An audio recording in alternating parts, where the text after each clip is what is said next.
How's it going? How you doing? My name's Brad Hart and welcome back to a new episode of Let's Talk. Now, before we get kick-started into the episode, before we fly low and we slip in and we get kick-started and get excited and pumped about this week's episode, I've got a few ideas. We're switching it up again this time. We're sat in the chair that I usually sit on when I'm playing on my PlayStation and I'm doing all my bits and bobs, but it's time we grow, it's time we adapt, and it's a time we evolve as a channel and as a community.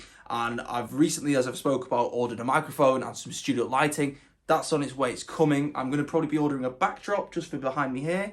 And I want to start involving a bit more new content in the new year. So maybe I'm going to start introducing the magic segment like I did last week, but as a mid-segment just to mix the news up and mix everything up. Maybe in the future I'll bring people onto the show. I like that idea. I've got a few people on my mind and it's getting me excited. So in the new year, keep an eye out for that. I've been speaking about this project that I've been working on. Keep an eye out for that. Loads is coming, loads is evolving. But let's get the basics right. Let's get the lighting right, the mic quality right, and everything perfect first. The lighting's on its way, the microphone's on its way, the chair's cozy, got a table, keeping hydrated, just like when you guys pull up a chair, get comfy, and you're pouring yourself a drink.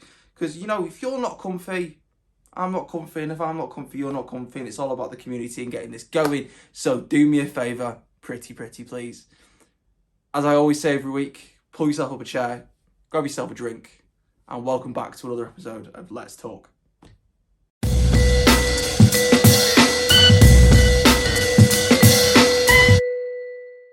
So we are back again with another episode of Let's Talk, the show where I talk to you about stuff I've seen, what I've seen happening, and what's been going on. On today's episode, I'm going to be discussing a few things with you, a few things that have been getting me very excited, starting with, of course, SpiderMan No Way Home, probably the most discussed topic so far on this channel. Now, the tickets have finally released on Spider Monday, as Spider-Man Tom Holland was actually calling it, with Jamie Foxx and Zendaya. But on Spider Monday, the tickets got dropped. Now, when I say tickets to see the cinema release of the brand new film, releasing on our screens December 15th in the UK, December 16th, 17th, or even in January if you're based elsewhere. Now, of course, the Americans previously had got Venom, Let There Be Carnage, prior to the United Kingdom, and they were putting spoilers everywhere and kind of ruining the film in essence. And a lot of people are saying it's our turn as the British, the United Kingdom, to go back and ruin the film. I think not. Don't ruin the film. It's one of the biggest films since Endgame, especially in the Marvel world. Don't ruin it. Let's enjoy every second of it. Now, getting tickets was not easy. I stayed up until midnight of the release, waiting for the tickets, went on the websites were down, couldn't access anything. The next day I tried, View was down, Cineworld wasn't letting me doing it, and Odeon wasn't letting me doing it either. I managed to finally get through to View and find midnight release tickets. Checked them, they were 2D and they weren't IMAX. Just wasn't the one. Now, 3D personally, I'm not too fussed about, but IMAX, I want to see it on the big screen. I want to enjoy the film in the biggest capacity. I'm probably going to see it a few times, and after that, I probably won't go IMAX, but the first time has to be the IMAX experience. Now, what happened is I booked to see it in IMAX via the View website, but the issue was on the View website, it wouldn't let me see what seats I was sitting in.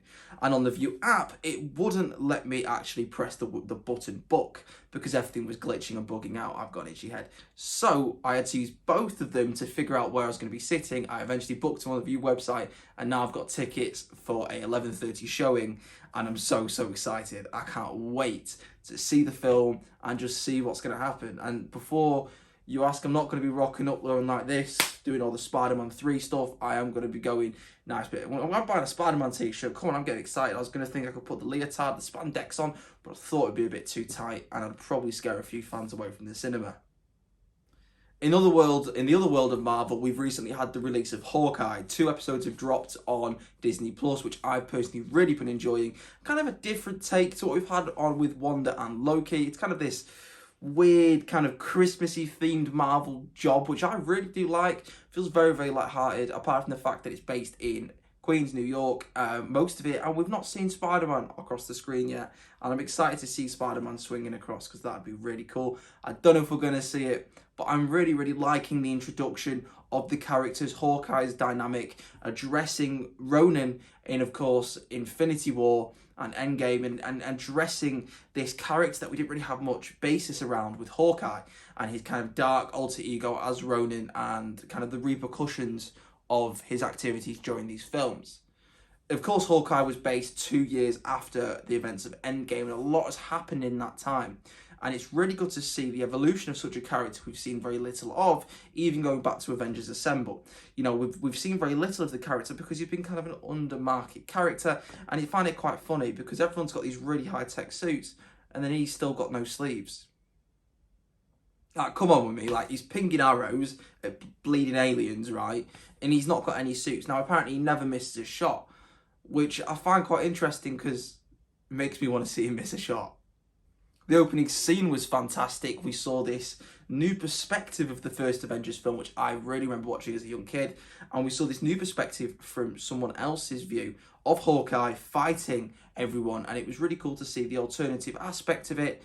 There have been a few slip-ups, they've said, with, of course, similarities with really small one. I know Marvel fans are massive about this, but even like the lettering on the Stark Tower is different to what it actually was in the first film. We give up, we accept it. Marvel does what they want, they do what they want. We move on. It was that long ago. Accept it.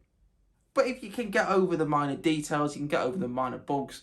Hawkeye itself, the series is fantastic. I'm 2 episodes in and I'm enjoying every second. And I'm excited to see Hawkeye's development and also Hailey Stanfield's development in the film as characters, standalone characters as a together unit. And if it's going to develop into, of course, the Young Avengers or anything like that.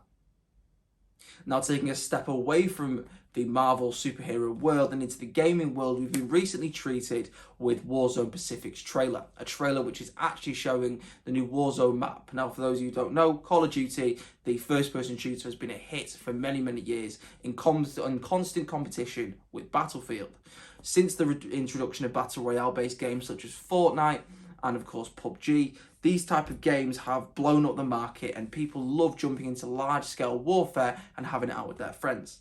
Call of Duty introduced their example back a few years ago prior to Warzone, which was a mild hit and took off quite well, which basically spurred them to introduce on the Modern Warfare engine, Warzone as we have it today.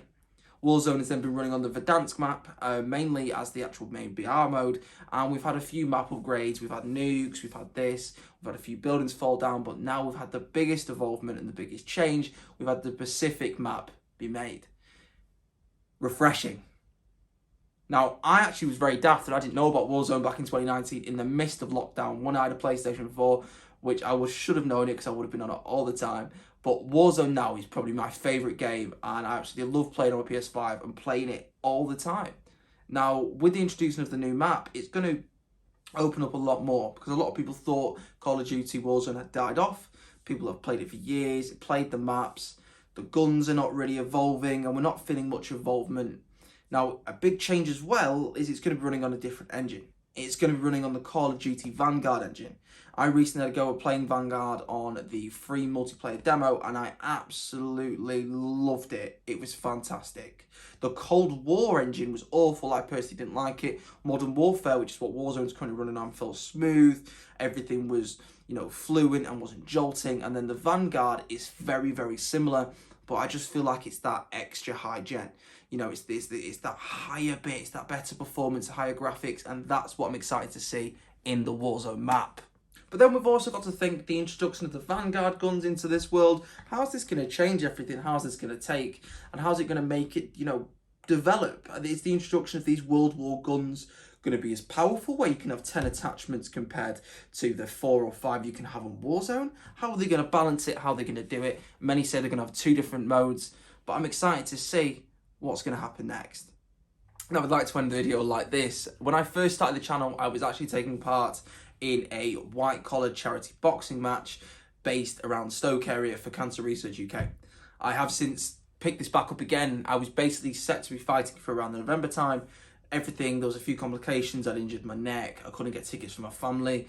And I really wanted my family to see the fights. The fight got pushed back a little bit more. It's now been pushed back to March time, and I'm going to be compulsively training from, of course, I'm starting now, but I'm going to be pushing it and smashing it in January. And I've currently raised a couple of £100 for Cancer Research UK. It is a charity that's very deep and fond in my heart, as I have friends and I've had numerous people surrounding myself, obviously suffering with cancer and things so similar to that nature. And it's a it's a big thing in my heart, and I'm excited to raise money for something so prominent and such a charity and organisation which helps so much. So going forward in a few weeks, you may see a bit of training. You may see, of course, in the bottom of the description, there is also always going to be the link where you can sponsor me towards the fight. I'd really, really appreciate it, even if you went downstairs, give it a click, and just watched, you know, and read over the page for 5 or 10 minutes and saw the content that's on there and seen what I'm taking part in. Even if you shared it with a friend, I'd really, really appreciate it. But guys, that's all I've got for today. That's all I've got for this evening, this morning, this afternoon, wherever you are. Thank you so much for watching. I'm enjoying this lighting. I feel like the lighting's a bit more dynamic and cool. I don't know. I like it. I'm going to probably stick with this a bit more. Plus, I'm sat down. It's a bit cozy. Quite comfy here. But yeah, thank you very much for watching. Make sure you give me the thumbs up. Hit the bell notification so you know every time I post a video. Please do comment down below if you like the video. Also, what type of content you'd like to see next week. Coming forward, I'm going to be doing more magic content like last week. Maybe it's like an inter-segment to cut stuff up a bit. Sounds a bit cheeky. I like the idea. But yeah, guys, thank you very much for watching, and I'll see you next time.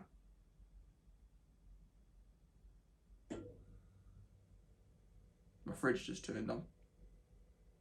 That's that.